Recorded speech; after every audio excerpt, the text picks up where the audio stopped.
শেষ হয়ে গেছিল এন্ড মারধরের ভিডিও।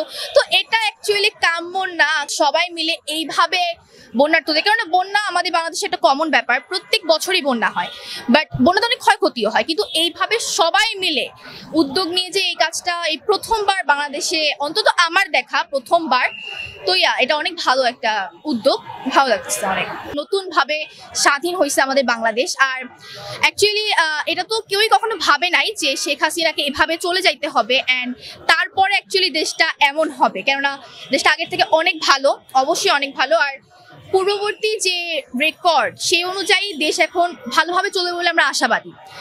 আর বন্যার অলরেডি একটা দুর্যোগ আমরা খুব ভালো মতো মোকাবেলা করতে পারতেছি বলে আমার ধারণা, কেননা এত ত্রাণ সহযোগিতা অর্থায়ন সবাই নিজেদের জায়গা থেকে যেভাবে আগায় আসতেছে, জিনিসটা অনেক ইন্সপায়ারিং। আমার মেইনলি আমি আজকে আসিনি, আমার ফ্রেন্ড আসছে দিতে অ্যান্ড আমি ওর সাথে আসছি।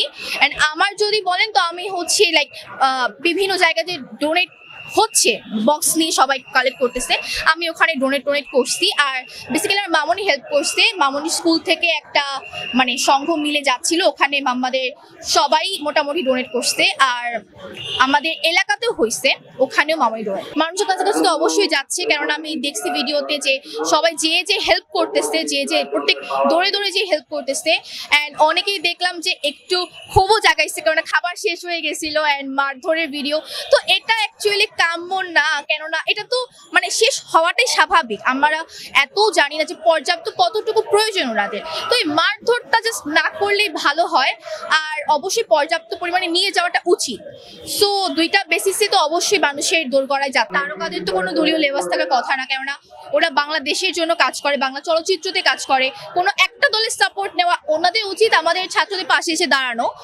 তো হ্যাঁ, দলীয় কাজ যদি করে থাকে সেটা খুবই নিন্দনীয় করছে, অ্যান্ড মামলা যদি হয়ে থাকে তো বিচার হবেই তার।